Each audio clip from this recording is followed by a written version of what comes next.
son sus impresiones, sobre todo respecto a la ley o al dictamen, proyecto de ley que se aprobó el fin de semana en la Comisión de Economía, que tuvo en consideración algunos puntos de los alcances que hizo el Ejecutivo a la misma norma. Muy buenos días. Buenos días a ambos, Tanús y Vanessa, un gusto.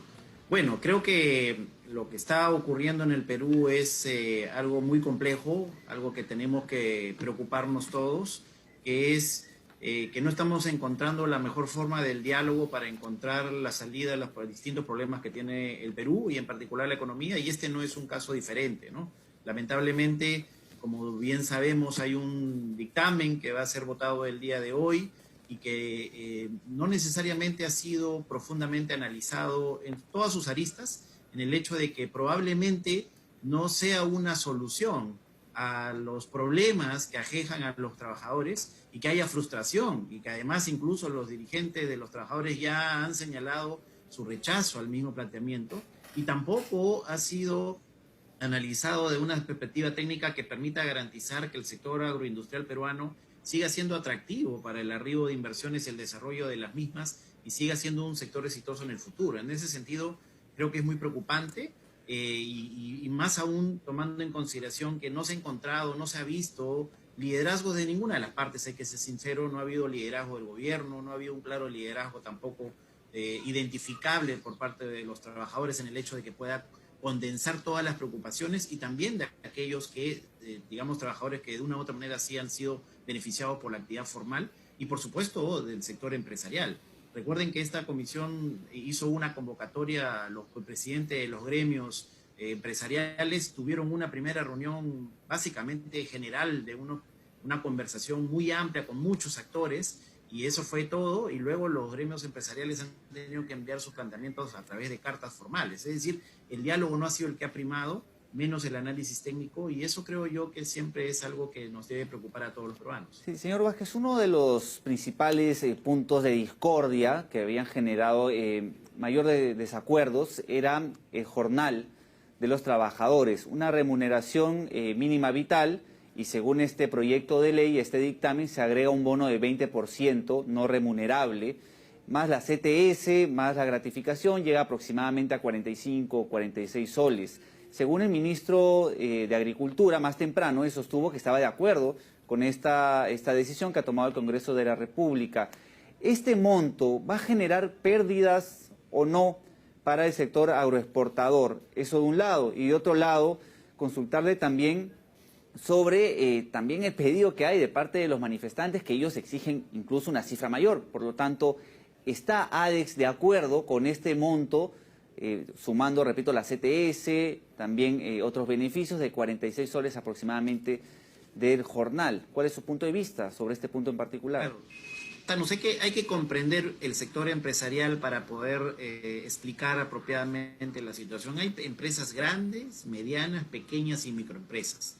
En los segmentos de empresas grandes, el jornal diario, bajo la ley que se derogó, que incluía obviamente la remuneración mínima del día, más las compensaciones por tiempo de servicio y la gratificación, supera largamente a lo que sucede o lo que podría suceder con esta nueva ley, sobre todo en el segmento de la empresa grande.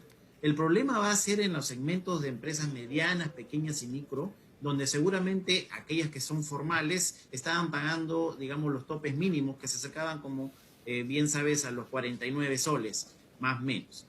Con las nuevas propuestas, primero que la compensación por tiempo de servicio y la gratificación se hace, digamos, ese prorrateo diario sería voluntario. Es decir, aquel trabajador que no decide recibirlo dentro de su jornal diario va a recibir menos de lo que estaba recibiendo ya con la anterior ley. Y aquellos que reciban, digamos, que soliciten tenerlo, digamos, prorrateado, van a tener una circunstancia en la que seguramente en el segmento de gran empresa van a estar en una mejor situación, pero en los segmentos de mediana, microempresa agroexportadora no lo va a hacer así.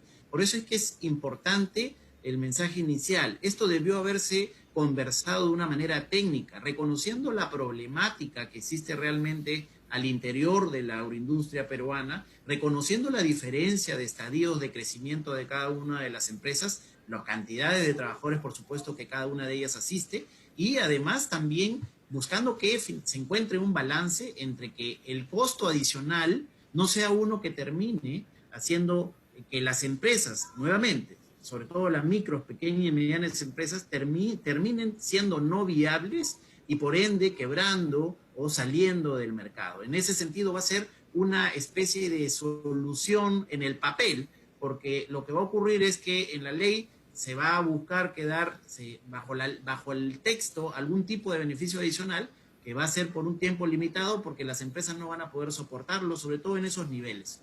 Y en ese Entonces, sentido, esto es algo preocupante, ¿no? El no haber logrado identificar con claridad esa diferenciación dentro de la estructura empresarial del sector agroindustria exportadora. y en ese sentido, señor Vázquez, ¿cuáles son los principales lineamientos técnicos que debería tener una ley y desde ADEX cuál sería esta propuesta?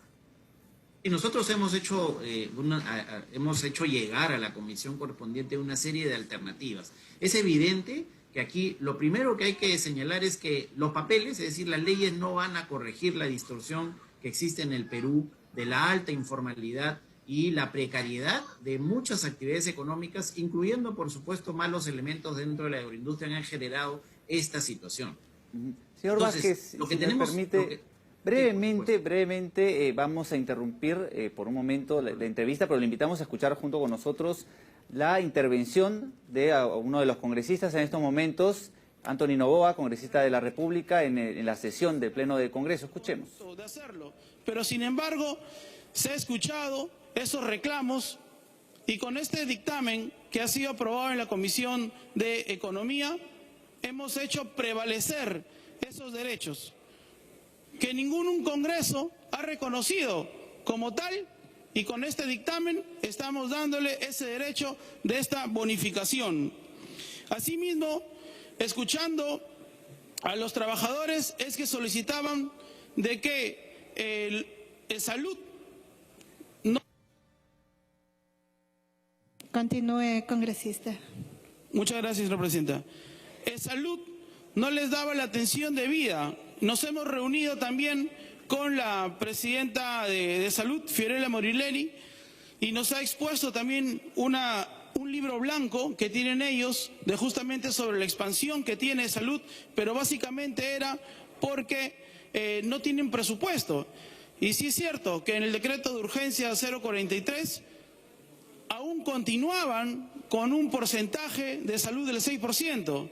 Entonces, nosotros lo que hemos hecho es darle ese insumo a salud para que pueda tener pueda brindar esa salud de calidad a los señores trabajadores. Y en ese sentido, estamos aumentando de una forma progresiva el porcentaje de los pagos de e-salud.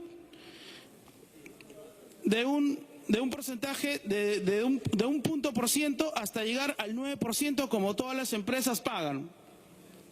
En el mismo sentido, en la misma línea, se ha mejorado con el impuesto a la renta, un impuesto a la renta que con la exposición también del ministro de Economía y Finanzas, hemos podido concluir de que todas las empresas deben de pagar su impuesto a la renta común, como cualquier empresa regular paga, pero lo vamos a hacer también en una forma escalonada hasta llegar al régimen general, que es del 29.5%.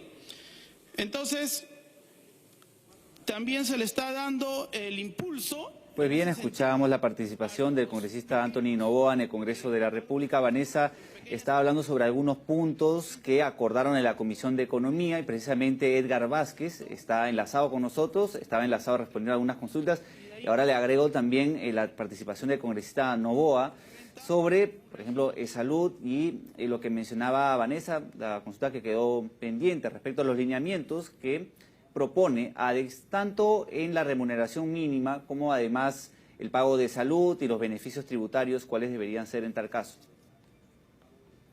Sí, bueno, yo creo que hay diversos aspectos que están relacionados a la legislación. Tienes que ver los aspectos remunerativos, los aspectos de condiciones laborales y por supuesto los aspectos tributarios, que son parte también de la propia ley y que no solamente eran para el agro, sino que estaban también vinculados para el sector acuicultura y el sector forestal. Nos estamos olvidando que hemos dejado también un poco en la nebulosa a estos otros dos sectores que estaban recién empezando a buscar también un horizonte de crecimiento para la economía, dentro de la economía nacional. Pero bueno, aquí lo que creo que es importante es trabajar en varios aspectos. Los aspectos remunerativos, primero que hay que tener cuidado con empezar a introducir remuneraciones mínimas diferenciadas sectoriales. Yo diría, y creo que en eso podríamos coincidir seguro la mayoría de los peruanos, un trabajador de la industria, un trabajador de los servicios, un trabajador del agro, es finalmente un trabajador que tiene los mismos derechos en el término de poder acceder a las remuneraciones correspondientes. Es decir, tener algún trabajador de un sector que gane más en términos mínimos que otros no sería algo conveniente para la economía nacional. En ese sentido, creo que el encontrar la salida a través de que haya un diálogo entre los trabajadores y los empresarios para que puedan de manera negociada ir extendiendo en función también del incremento de la productividad del trabajador, mejorando estas remuneraciones. Y a la par, estas ideas como la que se han trasladado y el congresista señala como bonos de rendimiento, pueden ser una salida que permita finalmente abrir una válvula de escape a la conversación y a la negociación entre trabajador y entre empleador, que ese es, creo yo, el camino que sigue cualquier país que busca la senda de desarrollo, el diálogo y, por supuesto, reconociendo las necesidades de ambos lados. Lo segundo, en los aspectos relacionados a las otras condiciones, también es importante que la SUNAFUL pueda fortalecerse, porque finalmente, como les mencionaba, podemos cambiar el papel, podemos cambiar las reglas, pero si finalmente no se implementan apropiadamente y no se fiscalizan, vamos a volver a tener casos de empresas informales que van a tratar de sacarle la vuelta a la ley y vamos a seguir echando lamentablemente una nube gris sobre las actividades económicas del Perú. El Perú lamentablemente tiene una economía altamente informal y no se debe a que los peruanos queremos ser informales. Se debe a que tenemos un Estado ineficiente, tenemos una economía que es bajamente competitiva, estamos por debajo del segundo ratio de competitividad a nivel global y esos son aspectos de fondo que el Estado y el gobierno en particular no está atacando en aras de posibilitar precisamente un mejor desarrollo tanto del sector empresarial como de los trabajadores. Y en el lado de los tributos hay que tener cuidado con los cambios que se van a hacer porque hay inversiones que se han desarrollado bajo unas condiciones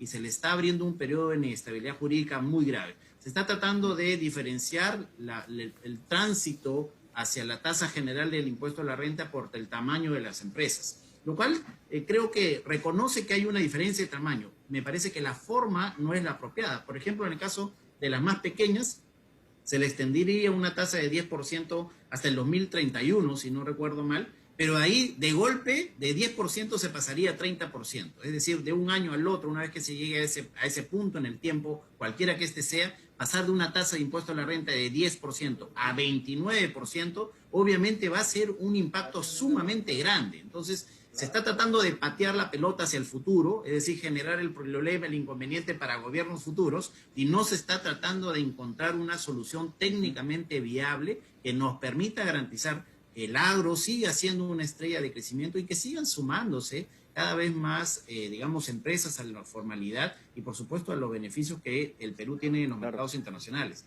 No hay que olvidar que la agroindustria de exportación genera más de 1,2 millones de empleos a nivel nacional, lo cual es sumamente significativo. Así es, señor Vázquez. ¿Y cuál es el impacto que está dejando este trampamiento en el Congreso? Porque todavía la ley no ha sido aprobada y los conflictos y las paralizaciones. ¿Cuál es el impacto que está dejando en este sector, en esta etapa, teniendo en cuenta también que se ha visto perjudicado por el tema de la pandemia?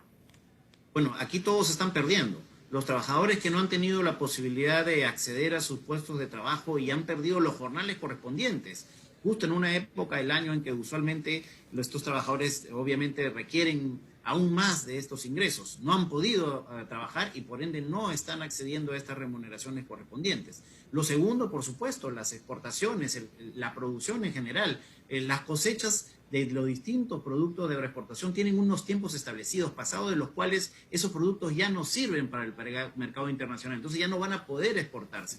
Durante esos momentos de paralización, los dos segmentos de paralización que hemos tenido en las últimas semanas, se ha afectado esa producción y obviamente es pérdida completa digamos, el Perú como generación de divisas y, por supuesto, para la captación de clientes internacionales que veían el Perú como un país serio y que cumple con sus compromisos de entrega de los pedidos que se solicitan. Eso, obviamente, echa una circunstancia negativa sobre la perspectiva peruana. Bien, señor Pero Vázquez. hacia adelante, lamentablemente, no se está generando con estas propuestas y con esta falta de comunicación, digamos, algo que garantice la estabilidad y la calma. Los trabajadores están en contra, los empresarios están en contra. He escuchado al ministro de Economía decir, bueno, si los dos están en contra, estamos entonces en buen camino. Digamos, una cosa es estar en contra cuando hemos estado cerca al punto medio y otra cosa es estar en contra porque ninguno de los dos se siente representado casi al 100%. Además, encontrar un punto medio es muy complicado. Creo que hay que encontrar el camino, ¿no? Así es, señor Vázquez, le agradecemos por su tiempo, por la información, sin duda un problema complejo que esperemos que se pueda